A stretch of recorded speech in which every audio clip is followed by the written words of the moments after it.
नमस्कार मित्रांनो, आपण परत एकदा सिद्ध करून दाखवलेलं आहे की देवाच्या आणि आपल्या नात्यामध्ये आपल्याला एका एजंटची गरज असते. आणि हे एजंट जे आहेत ते आपल्याला देवदर्शन घडवायचं सोडून आपलंच दर्शन गावाला दाखवायचा कुठे ना कुठेतरी प्रयत्न करत असतात. अशीच घटना ही पुण्यातल्या या भुंदूबाबानं केलेली आहे. त्यांनी मोबाईलचा ऍक्सेस घेतला आणि त्यानंतर तुमचं जे काही दर्शन असेल, प्रदर्शन असेल, ते जगाच्या पुढे मांडलं. हे असं घडतं कशासाठी, कशामुळं? आपली जी श्रद्धा असते ना, त्या श्रद्धेचं रूपांतर आपण अंधविश्वासात करतो. त्यामुळे अशा प्रकारच्या घटना या घडत असतात. तर या घटनांमधून आपण वाचायचं कसं? नक्की हे असं कशामुळे घडतं हे आपण या व्हिडिओच्या माध्यमातून बघणार आहोत. व्हिडिओ आवडल्यास लाईक करा, शेअर करा आणि चॅनलला सबस्क्राईब करायला मात्र विसरू नका. देव देव म्हणजे कोण हो? आपल्याला कधी प्रश्न पडतो का? नाही पडत. आपल्याला एक अशी कन्सेप्ट असते की देव बाबा एक निर्माता आहे, एक ईश्वर आहे, ज्याच्यामुळे हे सगळं जे काय आहे हे विश्व निर्माण झालेलं आहे. आपल्याला देव सजासजी असा चला मी जाता जाता बघून येतो वगैरे असा बघायला आपल्याला मिळत नाही. तो मनुष्य रूपात असतो, निसर्गात असतो, तो सगळीकडे वास आपला हा करत असतो. त्याला देव म्हणलं जातं. तर आता हा देव जो असतो, या देवाची आपल्याला आठवण कधी येते हो? कधीच येत नसते. आपण ते फक्त एक दाखवायचं म्हणून असा नमस्कार करतो, पूजापाठ करतो, पारायण करतो, सगळ्या या गोष्टी करत असतो. आता लक्षात घ्या की आपण देवाचा धावा कधी करतो? तर आपल्या मस्तीत आपण आपलं आयुष्य जगत असतो. आपल्या अंगात जाम किडे असतात आणि हे जेव्हा किडे वळवळायला लागतात तेव्हा आपल्याला थोडे ना थोड्या समस्या आपल्या आयुष्यात यायला लागतात. तेव्हा आपण दुर्लक्षित केलेला देव आपल्याला आठवायला लागतो आणि या देवाचा आपण धावा करायला लागतो. आता हा धावा करायचा म्हणजे काय करतो आपण? की देवाकडे जातो, देवाला म्हणतो बाबा माझं चुकलं माकलं काय असेल ते मी तुला नवस करतो, तुला अर्धा तोळा घालतो, तुला 21 नारळ ठेवतो आणि तू यातनं मला मार्ग काढून दे, असं आपण हे देवाकडे मागत असतो.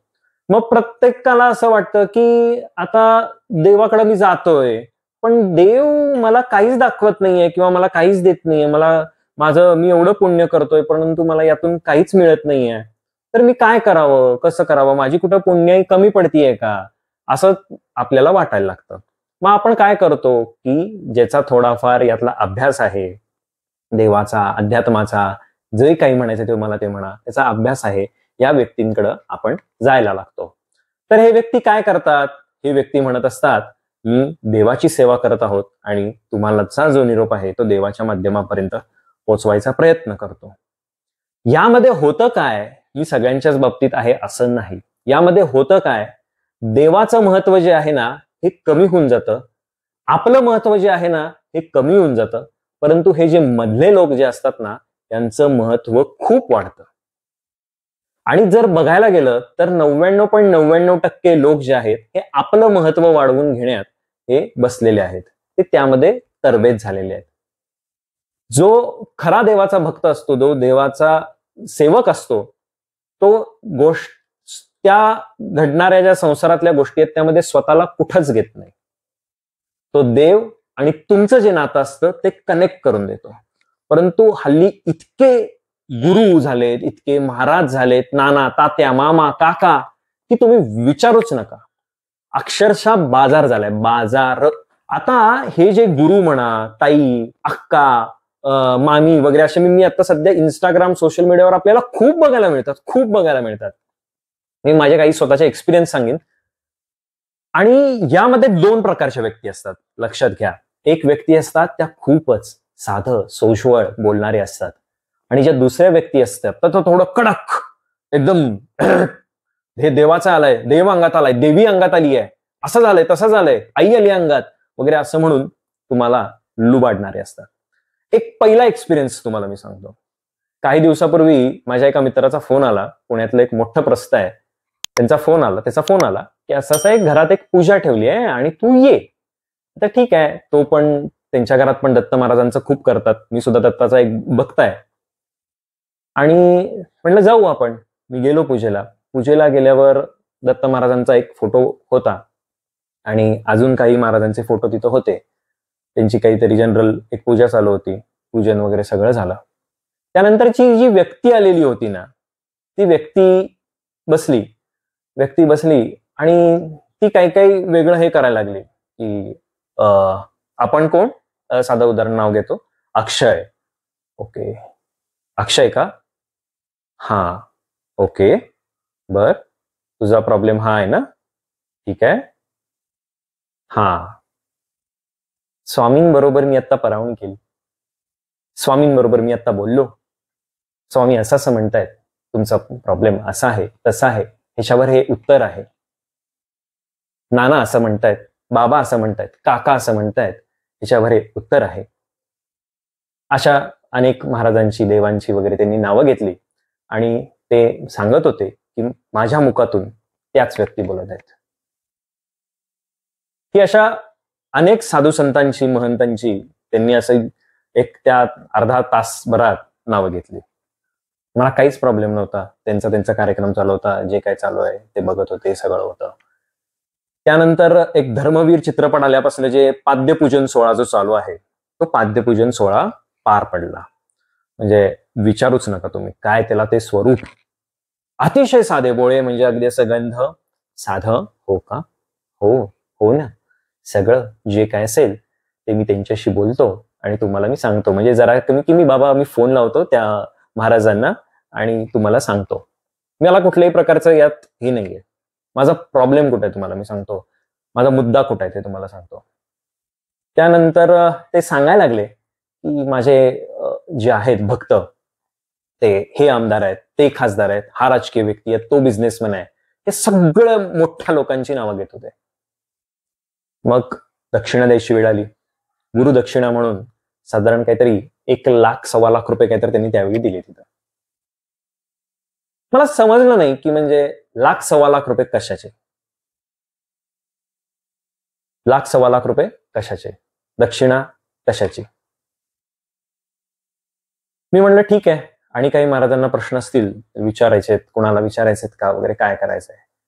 तर मी पण विचारलं, म्हणलं महाराज मला कळालं नाही तुमची दक्षिणा कशी, दक्षिणा नक्की किती आहे, किंवा हे ते जे तुम्ही जे काही केलं तर त्याची दक्षिणा किती तुमची. मी सांगितलं की नाही मी असे घेतो वगैरे, तसं घेतो. अहो नाही हो, हे कशासाठी आम्ही घेतो, महाराजांनी सांगितलं म्हणून आम्ही घेतो. महाराजांनी तसं नाही, महाराजांची सेवा आम्ही हे आहे, आणि महाराजांच्या मुखातून जे काही येतं ते मी तुम्हाला सांगतो, त्यातून हे सर्व घडत असतं. मला समजेना की ज्या तुम्ही महाराजांचं नाव घेता, ज्या तुम्ही बाबांचं नाव घेता, ज्या तुम्ही मामांचं नाव घेता, ज्या तुम्ही नानांचं नाव घेता, ज्या कोण व्यक्ती असतील ते महाराज जे पूर्वीचे असतील, किंवा देवाचं नाव घेता, त्या देवानं कुठेही असं मांडलं नाही हो की तुम्ही पैसे घ्या, मी गरीबाचीच, श्रीमंताच फक्त बघणार, गरीबाकडे बघणार नाही किंवा हे करणार नाही. ह्याला काय अर्थ आहे?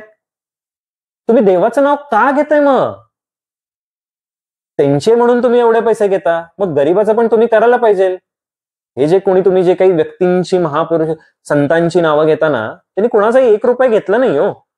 चरितार्थ चालवायचा म्हणून गोष्टी घेतल्या असतील त्या वेगळ्या, परंतु जे काही तुम्ही आता बाजार म्हणलाय ना, त्याला काय अर्थ आहे? मी त्यांना म्हणलं तुम्ही ही सगळ्यांची नावं सांगितली, म्हणलं आमदार, खासदार, नामदार वगैरे, तुम्ही एखाद्या गरीबाचं नाव नाही सांगितलं. हे काय चालू आहे? काय आहे ह्याला काय म्हणायचं?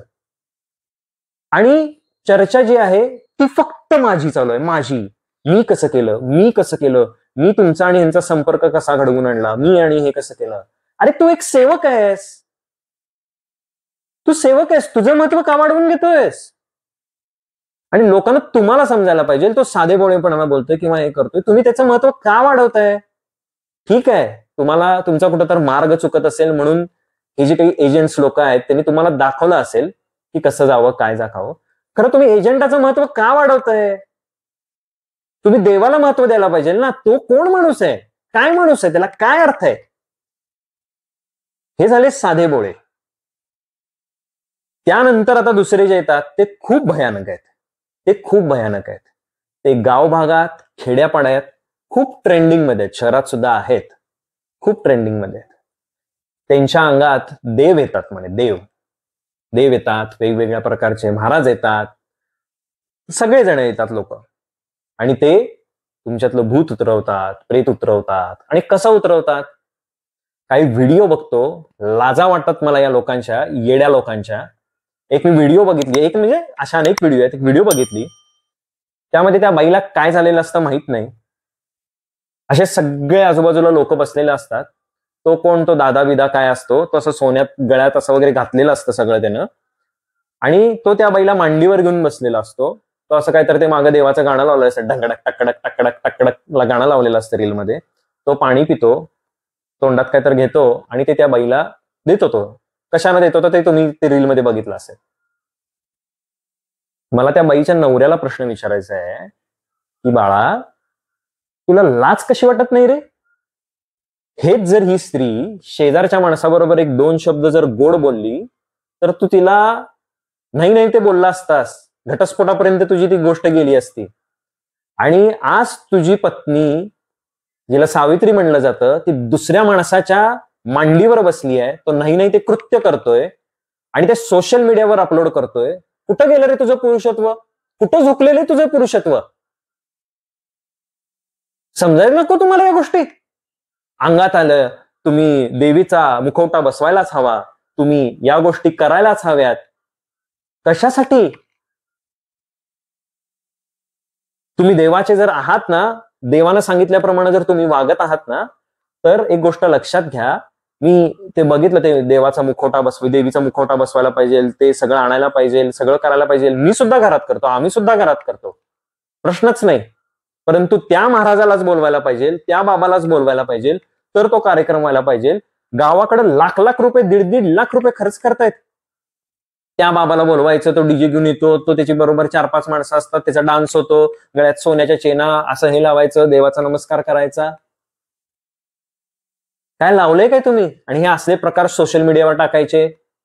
बायका अशा जिंजाई करून करतायत, पुरुष अशा जिंजाई करून करतायत, कपडे घातलेले नाही आहेत. हे सोशल मीडियावर तुमच्या संसाराचा बाजार म्हणतायत ते लोक, आणि त्याच्यावर पैसे कमवतायत. ह्या गोष्टी समजायला नकोत का तुम्हाला? कशा समजत नाहीत मला हेच कळत नाही. तुमची एवढी बुद्धी घाण टाकता का तुम्ही? आता माझा एक एक्सपिरियन्स सांगतो. साधारण एक 17-18 वर्षापूर्वीची गोष्ट असेल. आम्ही म्हणजे शाळेत वगैरे होतो तेव्हा. आमच्या घरची परिस्थिती जी आहे ती थोडीफार डाऊन झालेली होती, बरेच इश्यू चालू होते. तर अशा वेळी एक ओळखीच्या काकू होत्या. त्या ओळखीच्या काकू सारख्या म्हणायच्या की तुमचे प्रॉब्लेम सॉल्व्ह होत नाहीत, तुमचे प्रॉब्लेम सॉल्व्ह होत नाहीत. एक आमच्या ओळखीचे महाराज आहेत, एक आमच्या ओळखीचे महाराज आहेत, आणि त्यांच्याशी तुम्ही बोला, त्यांच्याशी तुम्ही बोला, तुम्ही ते तुमचा प्रॉब्लेम सॉल्व्ह करतील. पण आमच्या बाबांचा कधीच याच्यावर विश्वास नव्हता की बाबा कोणतर बाबा येणार, कोणतर काय तर तो अंगठी घाला म्हणणार, हे करा म्हणणार, ते करा म्हणणार. हे शास्त्र आहे, हे शास्त्र योग्यरित्या केलं तर सगळं शास्त्र आहे. आणि हे मी तुम्हाला सगळ्यांना का सांगतोय की माझ्या धर्मातनं लोक या अंधविश्वासामुळे बाहेर जाऊ नयेत, म्हणून मी हे तुम्हाला सांगतोय. आता ते यांनी सांगितलं, माझ्या बाबांचा विश्वास नव्हता. बाबा म्हणले कोण ही व्यक्ती, नाव सांगा. बाबांनी माहिती काढली, चांगली माहिती मिळाली, वाईटही माहिती मिळाली. आम्ही वाईटच माहिती बघितली पहिला, काय आहे नक्की ते. बाबा म्हणले नाही, मी असली कुठलीही गोष्ट करणार नाही किंवा काही हे करणार नाही. तरी ते जे म्हणतात ना समाजाचं प्रेशर असतं किंवा काय असतं, जवळपास 2-3 महिने त्यांनी फॉलोअप घेतला. त्यांनी सांगितलं की नाही नाही असं असं आहे आणि ते येतील, मी सांगितलेच, तुमची सध्याची परिस्थिती थोडी डाऊन आहे, आम्हाला बघवत नाहीये, आम्ही तुम्ही हे करतो म्हणून. ते जे महाराज आहेत, ती जी व्यक्ती आहे, कोण जी आहे, ती अचानक एक दिवस आमच्या घरी आली. माझी आई घरी एकटी होती, आम्ही शाळेला होतो, बाबा पण नव्हते. तिने सांगितलं की नाही आहेत हे, आणि तुम्ही जे काय असेल ते जावा, आणि नाही होणार आहे असं म्हणून. नाही नाही नाही, तुम्ही देवाचा अपमान करता आहात, तुम्ही घरी आलेल्या म्हणजे स्वामींचा अपमान करत आहात, असं त्या व्यक्तीनं आम्हाला सांगितलं. आई म्हणली नाही, जे काय असेल ते असेल, माझे मिस्टर आल्यानंतर तुम्ही या. ते निघून गेले. त्या 2 दिवसानं काकू तणतणत आल्या. त्या म्हणल्या की माझे जे महाराज आहेत, माझे जे हे आहेत, ते तुमच्या दारापर्यंत आलेले होते आणि तरी तुम्ही हे केलं, असं झालं तसं झालं, असं त्यांनी ती बरीच गोष्ट केली. एवढा वैताग आला. अजून एक 2-3 लोकांनी सांगितलं नाव वगैरे, म्हणून ओके म्हणले बाबा या, म्हणून त्यांनी सांगितलं. ते म्हणले की घरातल्या सगळ्या व्यक्ती हव्यात आणि असाव्यात. मग ते आले आणि मला ते कॅरेक्टर जे होतं, माझं निरीक्षण आणि हे कॅरेक्टर मला वाटलं की भंपक आहे. म्हणजे माझ्या बाबांचं पण तेच होतं. पण काही काही वेळेला माणूस कधीतरी चुकतो, कधीतरी माणूस म्हणतो की ठीक आहे एकदा करून तर बघू. असंच काहीसं ती घटना घडली. व्हिडिओ मोठी होतीये, मान्य आहे, पण ऐका. यानंतर ती व्यक्तीने सांगितलं की अचानक ते बसलेले होते, तुमचे प्रॉब्लेम्स काय, हे काय, ते काय, असं केले अचानक, अलक अलक. आता माझ्या अंगात आलेले आहेत, तुमचा प्रॉब्लेम असा आहे, तुमचा प्रॉब्लेम तसा आहे, तुम्ही हे करायला पाहिजे, ते करायला पाहिजे. झालं, 2 मिनिटं गेले बाहेर आणि सिगारेट ओढून परत आले परत झालं काय तर कोणतर प्रॉब्लेम. आता येत आहेत, अलक अलक, आता येतात. मला खूप इंटरेस्ट होता, मजा घेत होतो मी, मजा घेत होतो. तुम्ही असं करायला पाहिजे, तसं करायला पाहिजे. म्हणलं, मी लहान होतो, मी विचारलं, म्हणलं काका तुम्ही असं म्हणताय देव येत आहेत, तुम्ही सिगारेट का ओढतो? काय देव, काय मुलं ही देवाघरची फुलं असतात. त्यांनी उत्तर द्यायला पाहिजे होतं, अपेक्षित होतं. तर ते म्हणले नाही, तू बघायला पाहिजेस, वेगवेगळे जे महाराज आहेत ना ते असं कृत्य करायचे.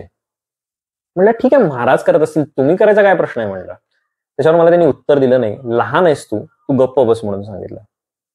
ठीक आहे म्हणलं. जवळपास 1 तास 1.5 तास बसलेले होते ते. आणि नंतर त्यांनी सांगितलं की तुम्ही ही अंगठी परिधान करा, असं करा, तसं करा, त्यात तोच तो खडा हवा वगैरे सगळं. मग आता हे कुठं मिळणार? साहजिक माणसाचा प्रश्न असतो ना, कुठं मिळणार, काय मिळणार? त्यांनी सांगितलं हे मायाकडेच मिळेल आणि असं असं आहे. आम्ही ते तयार नव्हतो तेव्हा, कारण त्यांनी सांगितलेली ती अमाऊंट अगदी अशी जास्त पण नव्हती, अगदी अशी कमी पण नव्हती. आम्ही तयार नव्हतो, आम्ही नाही म्हणून सांगितलं. नाही म्हणून सांगितल्यानंतर परत 3-4 दिवसांनी त्या काकू वगैरे आल्या किंवा असं सगळं झालं. आम्ही ठीक आहे म्हणून सांगितलं. आम्ही ती घेतली अंगठी वगैरे सगळं झालं. आणि 1 दिवस नंतर पुढं आंघोळ करता करता ती अंगठी काहीतरी पडली म्हणून नॉर्मल सोनारांकडे दाखवायला गेलो तेव्हा कळालं की ते सगळंच खोटं आहे. ते जे काही आहे ना दिलेलं होतं, म्हणजे ती चांदीचीच होती काहीतरी, ते असं तेव्हा चांदीची म्हणून दिलेली होती, सोन्याची नाही. तर ते सगळंच खोटं आहे म्हणून त्यांनी सांगितलं. आम्हाला धक्का बसला. आम्ही त्या काकूंना विचारलं, ते म्हणले की तुम्ही देवावर हे करताय. आम्ही त्या तत्कालीन ते महाराज जे आहेत त्यांना सुद्धा विचारलं. म्हणले काय आहे, म्हणले काय प्रकार आहे म्हणलं हा तुमचा. म्हणजे म्हणलं आम्ही शिकलेले आहोत, काहीतरी चुकीमुळे आम्ही सुद्धा तुमच्या गोष्टींना बळी पडलो. जे अशिक्षित आहेत, जे देवाच्या श्रद्धेचं रूपांतर ज्यांच्या अंधविश्वासामध्ये झालेलं आहे, त्यांना तुम्ही काय करत असाल? मग पोलिसांकडे वगैरे गेलो. ते म्हणले काय एवढ्या छोट्या गोष्टीसाठी प्रकरण करताय, काय करताय? आम्ही सोडून दिला विषय, कारण आमची सत्सद विवेक बुद्धी जागृत होती आणि आमचा एजंट लोकांवर कधीच विश्वास नव्हता. आमचा डायरेक्ट देवावर विश्वास होता, ब्रह्मा विष्णू महेश्वरावर विश्वास होता, दत्त महाराजांवर विश्वास होता.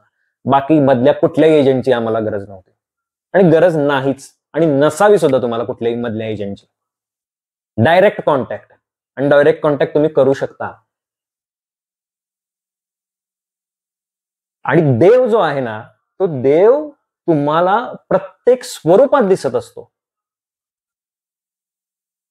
हे मी जे मगासपासून म्हणलं की तुमच्या श्रद्धेचं जे रूपांतर आहे ते अंधविश्वासात होतं ना, ते कसं होतं? हल्ली एक सगळेजण आहेत ते म्हणतात काय नाही हो, आम्ही काय नाही, सगळं देवाची कृपा हो, सगळं देवामुळे झालं हो. असं नाहीये, असं नाहीच आहे. देवानं तुमचं सुद्धा काही ना काहीतरी महत्व ठेवले, तुमच्या आसपासच्या लोकांचं सुद्धा काहीतरी महत्व ठेवले. पूर्ण या संसाराचं जे काही विश्व संसार म्हणतात, ह्याचं जे विश्वाचं महत्व ठेवलेलं आहे. त्यामुळे तुमच्या अवतालभोवतालची जी लोक असतील, वस्तू असतील, त्यांचं तुमच्या आयुष्यात महत्व आहे. ते तुमच्या चांगल्या वाईट गोष्टी हे घडवत असतात. सगळ्याच गोष्टी देवामुळं, कुठल्या महाराजांमुळं, बाबांमुळं होत नाहीत.